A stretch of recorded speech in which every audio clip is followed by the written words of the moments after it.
Hai semuanya, balik lagi sama calon sarjana. Suka mikir nggak kenapa sih di tempat kerja itu sering banget ada prosedur keselamatan yang ribet?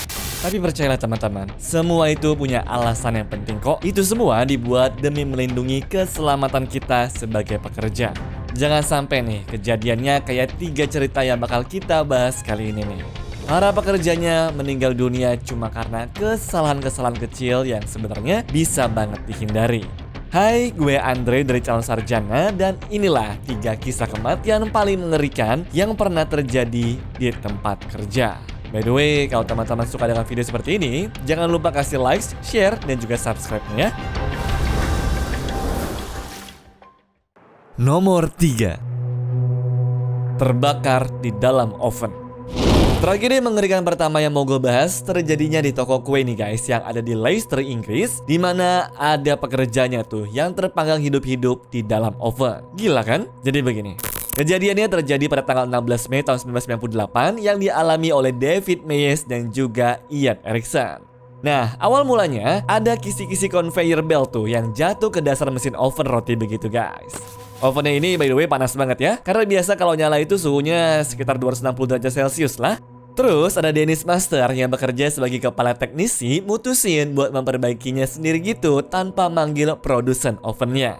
Nah, disuruhlah itu si David dan juga Ian. Padahal di sini mereka berdua tuh nggak ada pengalaman benerin apa-apa. Cuma balik lagi guys, bosnya saat itu juga yakin banget kalau tugas ini sepele lah menurut dia, dan mereka berdua dianggap pasti bisa lah buat beresin semuanya. Namun apakah ini keputusan yang tepat? Ya kalau gue ngelihat dari sisi perusahaan, dengan melihat toko ini yang memang produksinya tuh gila-gilaan guys, dan bakal rugi nih kalau nunggu orang pabrik oven datang dengan waktu yang lama dan juga keluar ongkos yang besar, mungkin keputusannya bukan yang 100% tepat kali ya, tapi lebih ke arah bisa masuk akal lah mungkin bahasanya.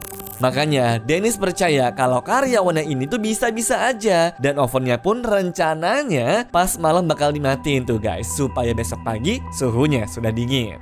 Sayangnya, kenyataannya tidak begitu. Oven itu masih menyala sampai paginya. Iya, atau lebih tepatnya baru 2 jam dimatiin guys, yang berarti suhu di tengahnya tuh masih di atas 100 derajat Celcius.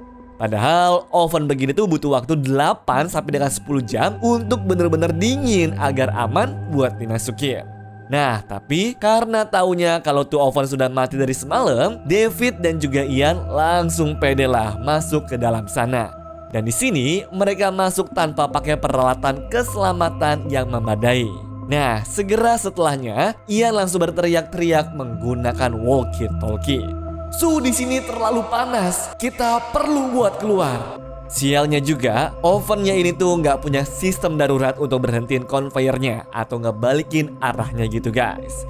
Jadi mereka tuh benar-benar cuma bisa pasrah. Kebayang nggak tuh teman-teman, selama 17 menit keduanya seperti berada di penjara api, di mana mereka tuh mulai kehilangan kesadaran dan terpanggang di dalam sana. Teman-teman yang di luar pun nggak bisa bantu apa-apa. Mereka cuma bisa berdoa berharap ada mukjizat yang datang. Namun seperti yang mungkin kalian duga, ketika akhirnya berhasil dievakuasi, keduanya sudah tak tertolong. Ian meninggal karena kepanasan, sementara David tewas akibat luka bakar parah dan juga cedera dari mesin ovennya. Setelah kejadian ini, investigasi pun segera dilakukan oleh Dewan Kesehatan dan Keselamatan Kerja Inggris. Menurut mereka, kecelakaan ini seharusnya tidak terjadi. Fresa Bakeries Ltd, yaitu perusahaan yang bertanggung jawab atas bakery ini, menghadapi tuntutan hukum tuh karena kelalaian mereka. 3 direktur perusahaan pun mengaku bersalah atas pelanggaran keselamatan kerja yang berujung membuat mereka bayar denda 350.000 pound sterling. Namun tidak ada satupun yang berujung di penjara. Gila kan? Cuma gara-gara perusahaan mau hemat 2.500 pound sterling doang nih guys, untuk kagak manggil tukang yang proper, 2 nyawa sampai harus melayang sia-sia. Nyawa loh itu yang hilang. Inilah guys pentingnya buat siapapun ya, agar selalu mengikuti prosedur keselamatan, terutama di tempat kerjanya. Kalau dirasa memang agak berbahaya, jangan ragu teman-teman buat nolak atau usulinlah ide yang lebih baik ya ke bos kalian. Daripada nyawa melayang, mending dipecat deh gue kalau jadi mereka mah. Nomor 2. 87 orang terjebak. Berikutnya ada tragedi Piper Alpha nih guys, yang gue anggap sebagai salah satu kecelakaan industri paling mematikan dan terburuk dalam sejarah. Kalian pasti jarang denger kan? Ya mungkin karena kejadian itu terjadi pada tanggal 6 Juli 1988 dan di Skotlandia, makanya kita jadi jarang ada yang tahu nih teman-teman. By the way, tahu nggak kenapa di awal tuh gue bilang kalau ini paling mematikan dan juga terburuk? Jadi guys, dari bencana dahsyat ini 167 orang tewas seketika. Rugiannya 2,8 miliar dolar.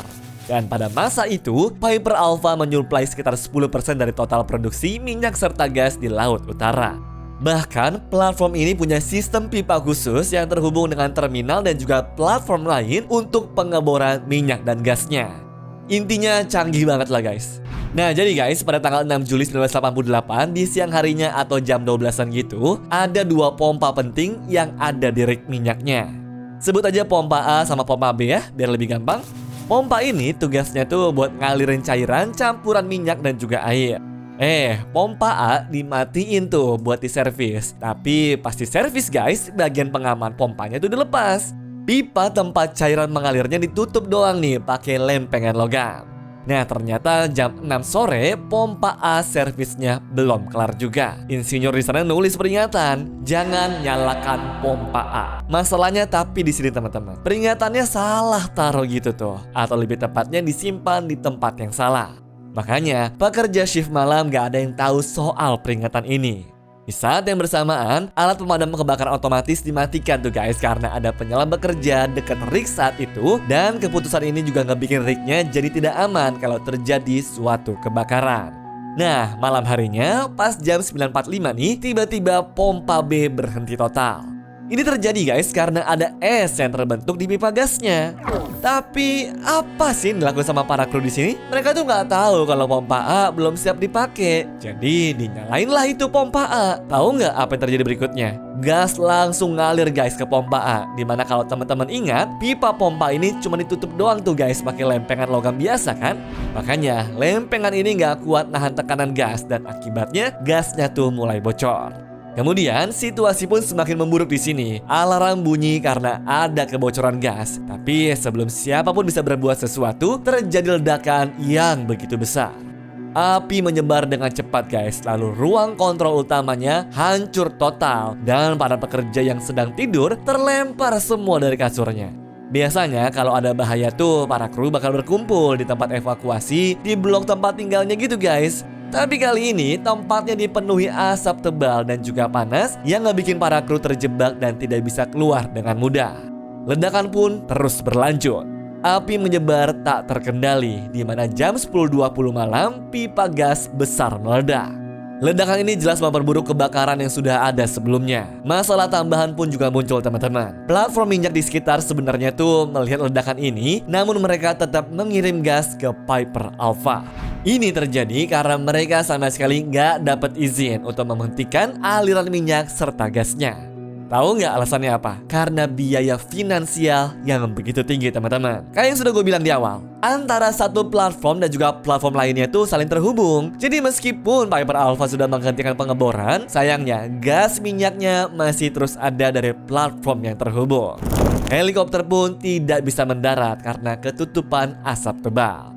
Sedangkan api terus berkobar dan membuat pipa minyak di sana pecah banget tuh guys, sehingga terjadilah ledakan tambahan. Akhirnya sekitar jam 11.45 platform mulai runtuh karena panas, di mana tempat tinggal para pekerja tenggelam ke laut. Terus 87 orang di dalamnya pun berujung meninggal. Dari 226 pekerja di sana, hanya 61 saja yang berhasil selamat. Banyak yang meninggal ini guys karena menghirup asap beracun ataupun terbakar dan tenggelam di lautan. Mengerikannya api ini baru padam setelah 3 minggu. Penyidikan publik pun kemudian dilakukan tuh guys untuk menentukan penyebab kecelakaan ini, di mana mereka nemuin kalau sistem keselamatannya buruk banget dan komunikasi pun tidak lancar serta dokumen penting juga tidak diurus dengan baik. Akibatnya, perusahaan Occidental harus bayar ganti rugi sebesar $220 juta kepada keluarga korban, namun tidak ada yang berujung dihukum penjara. Gila ya? Cuma gara-gara satu kesalahan sepele salah naruh tanda peringatan di tempat yang benar, dampak yang diakibatkan begitu luar biasa teman-teman. Dan bahkan sampai begitu banyak nyawa yang hilang. Nomor 1, tragedi Beaufort. Dan di nomor terakhir ada tragedi rig pengeboran minyak lainnya nih guys. Jadi yang terlibat dalam hal ini ada 6 orang penyelam, yaitu Roy P. Lucas, Edwin Coward, Truls Hellevik, Bjorn Gilfer, William Cremon, dan Martin Saunders. Mereka ini tuh lagi ngelakuin proses penyelaman khusus untuk pekerjaan di laut dalam gitu teman-teman. Biasanya sih ini sudah prosedur yang rutin gitu ya. Namun pada tanggal 5 November 1983, hal yang biasanya merupakan sesuatu yang sering mereka lakukan berubah menjadi suatu tragedi penyelaman terburuk sepanjang sejarah. 5 dari 6 tadi meninggal dunia dan hanya 1 orang yang selamat, dan itu pun terluka dengan begitu parahnya. Jadi sebelum kita bahas kisahnya, gue jelasin dulu kali ya, sebenarnya mereka tuh lagi ngapain sih? Oke, pertama guys, ini mereka lagi ngelakuin yang namanya itu adalah penyelaman saturasi. Ini tuh cara khusus untuk menyelam yang sangat dalam ya, dimana para penyelamnya tuh nanti bakal bernafas memakai campuran gas khusus antara helium dan juga oksigen gitu. Terus mereka bakal tinggal di ruangan bertekanan tinggi sampai dengan 28 hari. By the way, ruangan ini sempit dan penuh tekanan ya. Jadi mulai dari makanan, tidur, kerja, semuanya tuh mereka lakukan di chamber 1 dan juga 2 tadi. Intinya di ruangan itu tubuh mereka akan dibiasakan lah untuk berada di tekanan 9 atmosfer gitu ya guys. Yang mana itu sama dengan keadaan di kedalaman 80 meter. Soalnya kalau sampai enggak atau mereka tuh langsung ketemu sama tekanan normal, maka tubuhnya akan mengalami dekompresi. Nah, ketika tekanan turun dengan terlalu cepat, udara atau gas yang ada dalam tubuh bisa berubah menjadi gelembung-gelembung yang sangat besar. Inilah guys yang bikin badan tuh bisa jadi membesar sampai akhirnya bisa meledak. Makanya mereka harus nyesuaiin agar tekanannya ditambahin atau dikurangin secara perlahan supaya nggak meledak. Oke, kita lanjut ya ke ceritanya.